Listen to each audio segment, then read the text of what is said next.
Pada malam hari ini kita masih diberi kesempatan umur tentunya Pak ya, karena kita masih diberi nafas oleh Allah untuk menyampaikan siapa yang lebih patut untuk kita hargai dan siapa harus hengkang dari bumi pertiwi ini.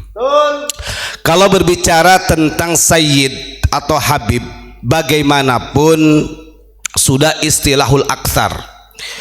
Di berbagai negara penjuruan dunia, yang paling masyhur bahwa anna dzurriyyatan Nabi sallallahu alaihi wasallam idza kana dzakaron sayyid.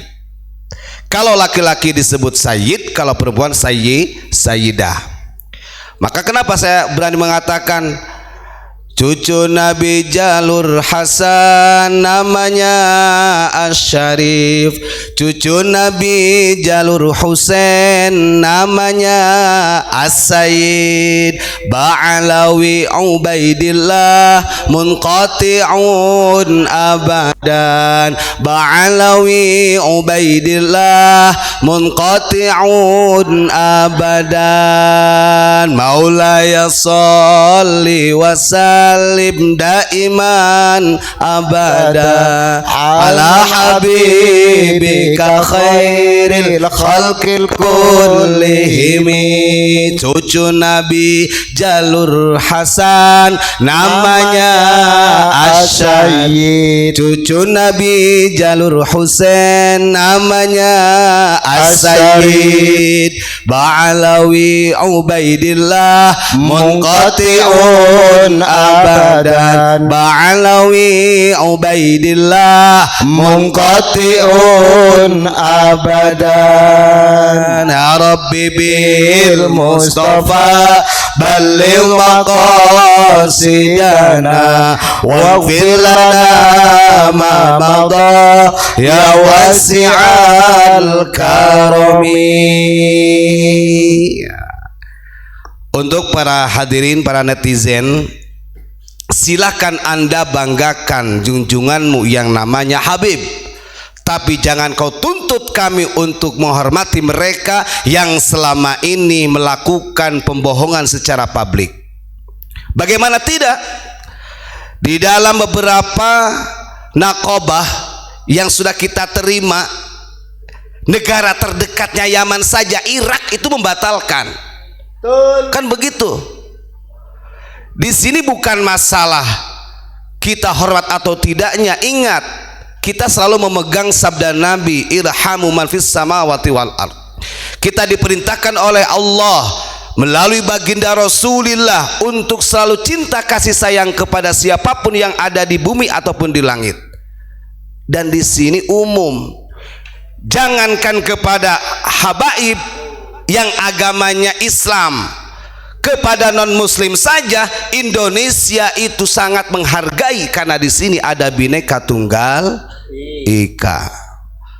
Tapi kalau kebohongan secara publik ini terus menerus dan sifat rasisnya masih melekat di dalam dirinya, ini perlu pembenahan. Kalau tidak bisa dibenahi, ya mohon maaf saja. Kita jauh-jauh hari contoh dalam hal masalah thariqah. Kita membahas thariqah, ngapunten sangat, bukan berarti kita sul adab dengan Habib Lutfi, tapi dia adalah seorang ketua Jatman, diakui sebagai sufi sedunia. Tapi kenapa berani-berani menggantikan dua ulama Nusantara menjadi Habib dan bin Yahya? Ini betul apa salah? Lawan jangan. Lawan. Sampai dini hari belum ada klarifikasi dari Habib Lutfi. Apa artinya kalau ketika dia tidak bisa mengklarifikasi hal tersebut? Berarti dia masih mempertahankan klan-klannya mereka. Kan begitu. Sementara kalau kita melihat secara keilmuan, para habaib mengambil sanad ilmu itu dari ulama Nusantara. Coba dicek. Orang yang punya gelar Mustidul Alam, orang yang mempunyai gelar ahli sanad sedunia dipegang oleh ulama Nusantara. Siapa lagi kalau bukan Syekh Yasin Padang? Ini ada Habib yang mengakui bahwa semuanya sumber ilmu itu dari para habaib. Lalu dikemanakan ulama-ulama kita? Dikemanakan ulama-ulama salafus soleh terdahulu yang punya gelar as-sayyid, as-syarif? Kan begitu.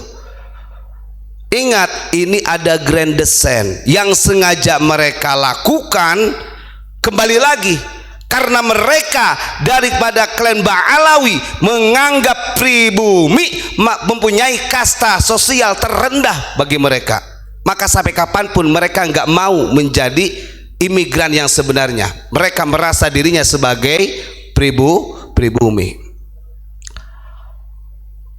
Lalu ada orang yang mengatakan, awas, hati-hati, Indonesia kebangkitan PKI. PKI yang mana?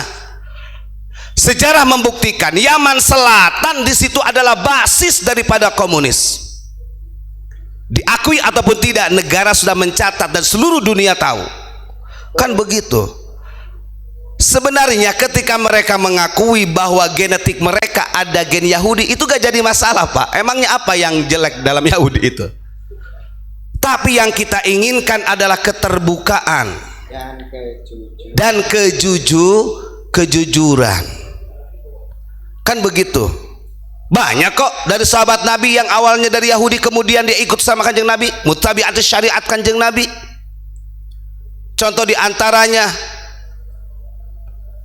siapa? Ka'abil Ahbar. Bahkan Kanjeng Nabi tercatat di dalam sirah Nabawi, saking sayangnya kepada orang Yahudi, beliau punya istiqomah setiap ba'da sholat asar memberi makan orang Yahudi yang buta, walaupun dicaci maki. Dia nggak tahu orang Yahudi yang buta ini yang memberi makan istiqomah setiap hari adalah Kanjeng Nabi. Dikasih makan, bahkan disuapin, dilepeh dulu oleh Kanjeng Nabi. Suatu saat ketika Kanjeng Nabi wafat, Kanjeng Nabi memberikan amanah kepada sahabat dan putri-putrinya untuk melaksanakan istiqomahnya, menggantikan Kanjeng Nabi yang memberi makan kepada orang Yahudi yang buta. Akhirnya ketika digantikan oleh Sayyidina Abu Bakar, karena Sayyidina Abu Bakar gak tahu kalau Kanjeng Nabi memberi makannya itu dikunyah dulu, dilepehkan baru dikasih, artinya dilembutkan dulu makanannya. Akhirnya orang Yahudi buta ini bertanya, loh, kamu bukan orang yang biasa beri makan saya ya? Karena biasanya yang memberi makan saya ini dikunyah dulu, dilembutin, baru dimasukin ke mulut saya. Kan begitu. Akhirnya dijelaskan oleh Abu Bakar, sebenarnya orang yang setiap hari memberi makan kamu ini adalah orang yang kau benci. Karena orang yang buta ini pada dalam ceritanya, dia tuh sering gembar-gembor, hati-hati, Muhammad orang sesat. Muhammad ini ajarannya sesat, menyalahi aturan nenek moyang kita, ahli sihir dan lain sebagainya. Gak tahu yang memberi makan adalah Kanjeng Nabi.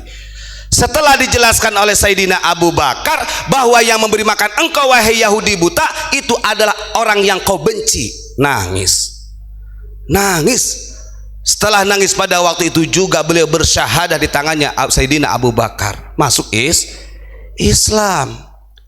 Kan gak ada salahnya ketika mereka mengakui.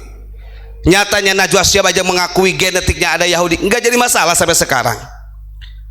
Dibandingkan engkau yang selalu menggembor-gemborkan terdapat aliran darah di dalam dirinya tapi kebohongan masih melekat di dalam dirimu, berarti engkau jauh dari jejak zuriyah baginda Rasulullah SAW.